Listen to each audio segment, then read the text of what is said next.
At this point in time, you've been exposed to the word integration in two different scenarios. On one hand, you've seen it in antiderivatives, where we're undoing derivatives, and you've also seen it in the context of the definite integral, which was computing areas and which can be used whenever you are able to cut something up into small pieces to apply a small law and then reaggregate the whole thing to get the result for potentially a very complicated situation that you were investigating. The same language was used and the same symbols were used. That can't be an accident. And the fundamental theorem of calculus in its antiderivative form, we're also going to talk about the derivative form later on, but in the antiderivative form, the fundamental theorem of calculus basically confirms that these two notions of integration are indeed very fundamentally linked. Well, let's see how they are. So let's consider a problem that you have seen in two different scenarios, namely this idea of computing the displacement from the velocity. On one hand, if you're looking at a sufficiently short time interval of length delta t, and you pick a time t star in that, then the displacement that a particle that travels at velocity v of t achieves in that short time interval is approximately v of t star times delta t, because v of t star is close to whatever the average velocity across the interval is, and delta t is the length of the time interval, and we know that distance is velocity times time. Okay, so when you've got a longer time interval, you could cut that time interval up into short time intervals, just like we've seen for definite integrals, so that, yeah, the intervals tk minus 1 and tk are short, and then we can compute that the position at the end minus the position at the beginning, that is approximately equal to the sum of all the delta t times the velocity at the tk star at that time that is somewhere inside the interval. And of course that's a Riemann sum, and the exact value ought to be that position at the end minus position at the start ought to be the definite integral of the velocity function times dt. Okay, great. Well, we can also compute the displacement from the velocity like this. The position function is an antiderivative of the velocity v, right? So if capital V is an antiderivative of lowercase v, then it differs from the position function only by a constant, and that means that the displacement, which is just the difference of two positions, that displacement is s of b minus s of a, which is the same as v of b minus v of a, because if v and s differ by a constant, well, you've got the constant added and subtracted, and therefore it's going to be not there in the computation anymore. But, and now this is something that I think I knew it all along, but I was able to verbalize it only later in life, namely when I was a teacher. One of the fundamental ideas in which many things are derived in physics is that a physical quantity, such as the displacement of a particle, that quantity itself does not depend on how we compute it. If we have two different ways to compute the same physical quantity, and if both ways are correct, then the two different ways must give the same result. And so that means we conclude, by physical reasons at least, that the integral from a to b of v of t dt is antiderivative of v at b minus antiderivative of v at a. And so that means definite integrals and antiderivatives are related to each other, and we can now technically remove ourselves from these physical considerations and just pretend that just about any function we can integrate and find antiderivatives of, we could, in theory, if not in practice, realize as a velocity function, and that means this ought to work for any function. And, well, basically, that is going to be how, well, that is the fundamental theorem of calculus in the antiderivative form. And for the application of this theorem, we're going to realize that as long as we don't have computational tools, the right-hand side, the antiderivative, is usually easier to compute than the left side, which we currently can only compute with those Riemann sums. Now, I have to say there that easier does not necessarily mean easy, and in fact, the other warning is that as you go deeper into your mathematical career, into your engineering career, into your science career, you will encounter more and more functions for which you can't find good antiderivatives, and then actually you'll be using computational tools which are built basically on stuff like Riemann sums in order to find integrals. But for a calculus class and to investigate all sorts of concepts that connect to the integral, the fundamental theorem of calculus is a great tool. And here it is. The fundamental theorem of calculus in the antiderivative form says that if lowercase f is an integrable function on an interval a, b, and capital F is an antiderivative of lowercase f, well then the integral from a to b of f of x dx, the definite integral, is equal to capital F of b minus capital F of a, which we also often denote as capital F of x from a to b. And that is a result that if we want to stay with the physical reasoning, we already know that it's got to work. This can also be proved a little bit more mathematically as follows. And well, let's see if we can just look at a few things that we've potentially buried in our memory, but which may also still be there. And that is, well, in order to compute a definite integral, you always choose a partition, do a Riemann sum. And now you choose a point in the interval so that f of xk minus f of xk minus 1 divided by xk minus xk minus 1 is f of xk star. Such a point exists by the mean value theorem for differentiable functions. And well, that is therefore the part that we somehow have to pull out of thin air. But basically, we can find in xk star so that f of xk minus f of xk minus 1 is equal to this right-hand side. And then the following holds. The integral is the limit of the Riemann sums, and in the Riemann sums, we can choose our evaluation points any way we want, so we can choose them to be the f of xk stars. But that would then mean that this is the limit of the f of xk stars times xk minus 1, which we knew was the limit of the sum of the f of xk minus f of xk minus 1, where now we have capital F's. And now that's a sum. Well, I can sum the first ones and I can sum the second ones, and I realize that those are just one-off somehow, right? So I'm going to keep the first sum, and in the second sum I'm going to shift the index, because the second sum is f of x0 plus f of x1 and so on all the way to f of xn minus 1. So the second sum starts at 0 and ends at n minus 1. And if I now take the difference between a sum that goes from 1 to n and a sum that goes from 0 to n minus 1, well then the terms from 1 to n minus 1 cancel each other out because they occur as plus and as minus. And what I keep is f of xn minus f of x0, and that's f of b minus f of a, and if I take the limit of that, it's still f of b minus f of a. Okay, that's a bit theoretical. That's the kind of thing that mathematicians / math majors deal with.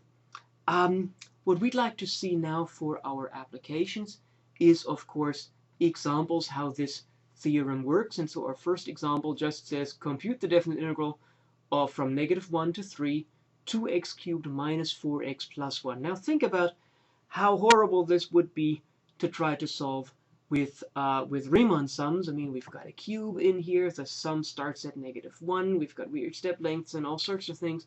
Let's see what the fundamental theorem of calculus does for us. The integral from -1 to 3 2x cubed minus 4x plus 1 dx is equal to, well, find an antiderivative, right? Antiderivative of x cubed is 1/4 x to the 4th, so with a 2 that gives us 1/2 x to the 4th.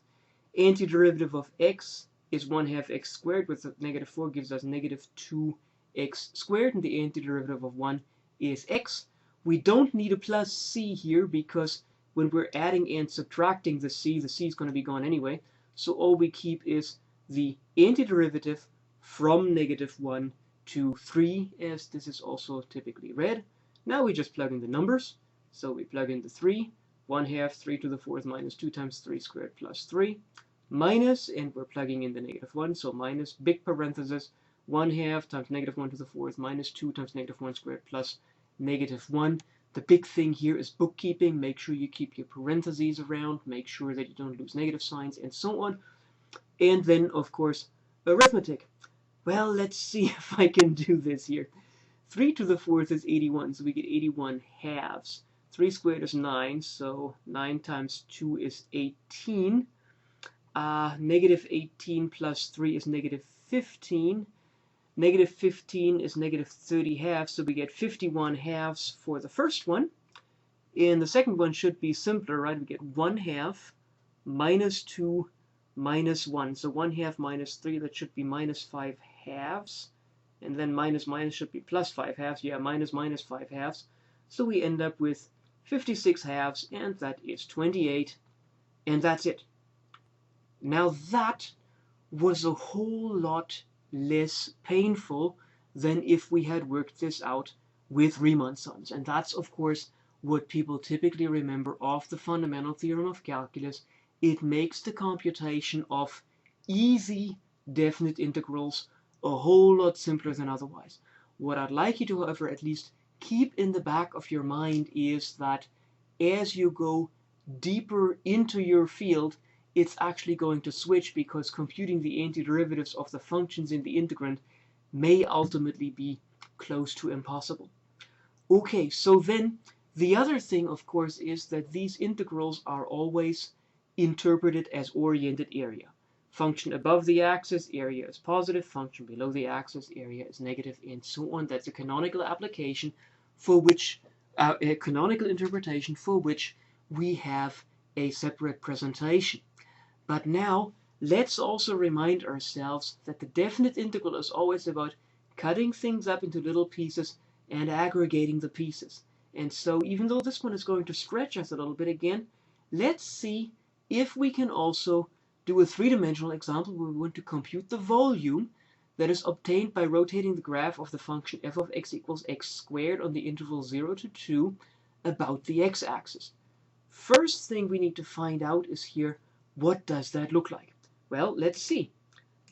So let me pull this animation back. Here's the graph f of x equals x squared. Notice that I had to squeeze the y-axis to have it all in this little cube in here. And what we want to do is we want to rotate that around the x-axis, which sticks out around here. And so when we do that, when we rotate this around the x-axis, we get this trumpet-like shape. And we're interested in the volume of the whole thing. So as this thing builds itself around one more time, we're going to stop it when the trumpet is complete, which is going to be now. Okay, good, I hit it right. Basically, what we'd like to know is how much volume is in that thing. Now, that is, of course, a made-up problem, but the interesting thing, and we're also going to talk about volume computations again in a separate presentation. The interesting thing here is that these kinds of rotationally symmetric volumes occur in real life more often than we might think. All right, so how do we analyze these things? Well, we approximate them, because what we know is just as we work with areas, let's stop this thing real quick, just as when we work with areas where we would cut things up into little rectangles, if we have this trumpet shape and we cut it up into little cylinders, then we know the volume of a cylinder is base times height.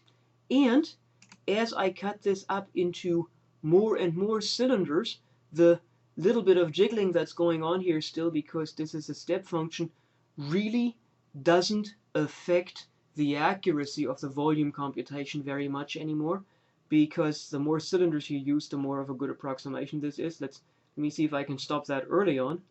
Yeah, here, I mean, if you approximate this volume with 1, 2, 3 cylinders, of course that's a terrible approximation, but we know that for an integral, we can let the number of approximating intervals go to 0, and so approximating this with an integral ought to work.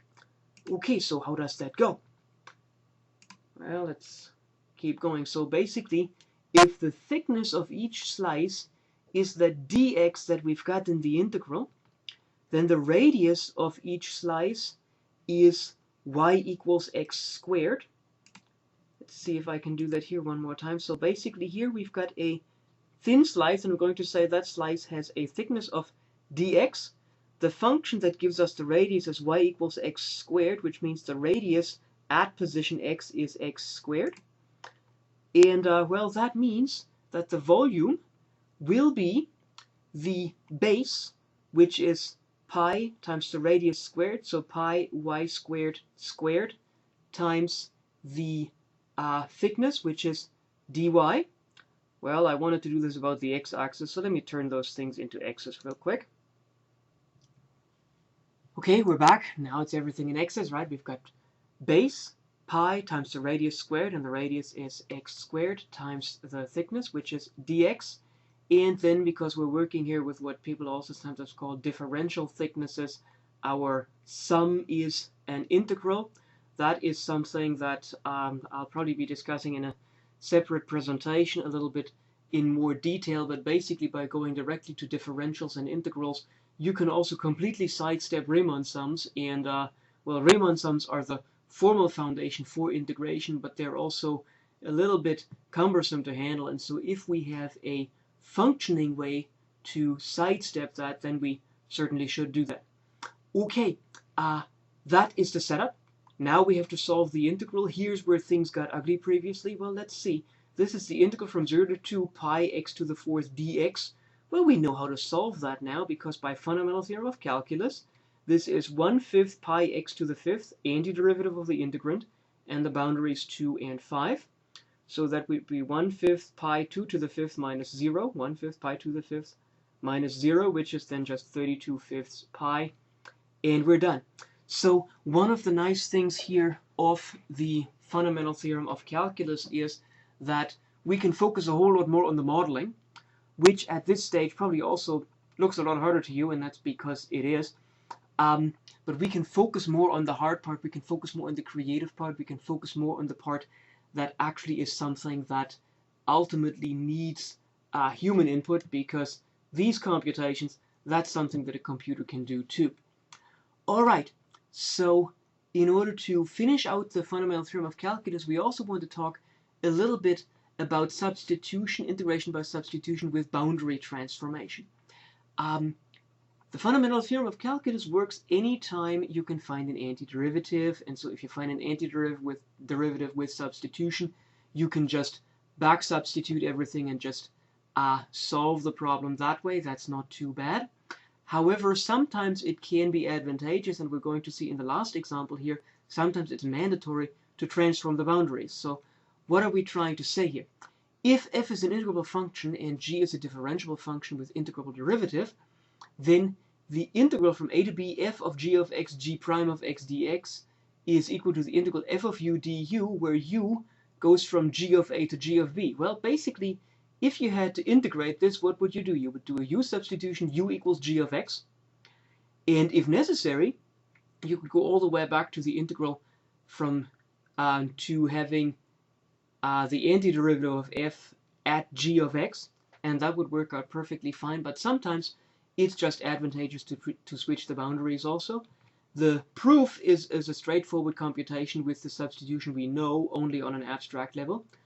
Namely, if capital F is an antiderivative of lowercase f, we can say the following. We can say that this integral is equal to the antiderivative of f at g of x evaluated at a and b. Because after all, if I were to differentiate that, I would get lowercase f of g of x times g prime of x by chain rule. Well, that's f of u, where u goes from g of a to g of b. And that's nothing but the integral from g of a to g of b, f of u du. Okay, so this looks more like a mathematical curiosity, because we're just using something that feels probably easier to us right now than otherwise, and we're blowing it up a little bit. We're going to see that there are situations in which this kind of substitution can sometimes just shortcut things a little bit, and sometimes it's also just downright necessary. So, compute the integral from 2 to 3 of e to the x squared x dx. Well, what do? It's a u substitution because we have a composition of two functions, namely x squared and e. So substituting u equals x squared is natural. Du dx gives us 2x, which means that dx is du over 2x. And so now our integral from 2 to 3 e to the x squared x dx is equal to the integral e to the u, because u is x squared, times x, and dx is du over 2x. But now we've got boundaries to deal with, right? As long as we had indefinite integrals, we wouldn't have anything there, so this would be okay. We would do the cancellation and keep going. The boundaries are x boundaries. So if you want to be really careful here, you would say that this is actually an integral from x equals 2 to x equals 3, and we can't use x boundaries in a u integral. Well, one thing you could do is carry it all the way through and ultimately replace the u with the x squared again, and that's perfectly legit. The other thing that you can do, however, is you could realize that, well, when x is 2, then u is 4. So the lower bound is actually u equals 4. And when x is equal to 3, well, then u is equal to 9, 3 squared. So the upper bound is actually u equals 9. And that means that now after we cancel, we have 1/2 integral from 4 to 9 e to the u du. And that's just a u integral. So we don't have to do any back substitutions or anything like that. And of course, the antiderivative of e to the u is just e to the u. So we get 1/2 e to the u from 4 to 9. And that's 1/2 e to the 9 minus 1/2 e to the 4th. We can factor out the 1/2 if we want to. And well, that's already it. All right. So that's one way to use substitution with definite integrals. However, now let's take a look at something that lies ahead for us. If you're actually going with the way we've set up the course here, then we will very soon look at the standard normal distribution. Otherwise, and since this may well be our first exposure to this thing, these functions are called normal distributions. This is a family of functions with two parameters, a parameter mu and a parameter sigma. And the integral of these kinds of functions are very important in statistics. However, if we have these parameters in there, these integrals are very ugly to catalog, are very ugly to look up, are very ugly to compute. And so a very sensible way to state a reasonable problem in statistics at the level that we're at right now is to say, take a look at this integral and get rid of the parameters mu and sigma if that is indeed possible. Well, what would we do? We look at the integral and we realize that the exponent actually is e to the negative 1/2 x minus mu divided by sigma quantity squared. That's the only change from here to here. But this is a quick substitution, right? Because this is z equals x minus mu divided by sigma. dz dx would be 1 over sigma. And that would mean that dx is sigma dz. Yeah, that's a quick computation you can work out in your head or with a little bit of paper and pencil. And well, now we do the substitution. And let's first look at the part that's familiar to us. We, of course, keep the factor out front. X minus mu divided by sigma is z, so we end up with e to the negative 1/2 z squared there. dx is sigma dz, so we keep a sigma dz in the back. But now when x is equal to a, well, then z is a minus mu over sigma, so that's now the z bound here. And when x is equal to b, well, then z is b minus mu over sigma, and that's the z bound here. And well, the sigmas cancel, and so that means these integrals, this integral is now the integral from a minus mu over sigma to b minus mu over sigma, 1 over root 2 pi e to the negative z squared over 2 dz. And that's it already. So here is a real situation. Trust me on that. And if you're following the outline that we're following here, we'll be doing a good bit of statistics in not too much of a time. And as we do that, you will see that we will need to compute these integrals. And then this substitution then is one of the key steps to turn probabilities that are really hard to compute into probabilities that we can actually look up in tables and with which we then can do more work.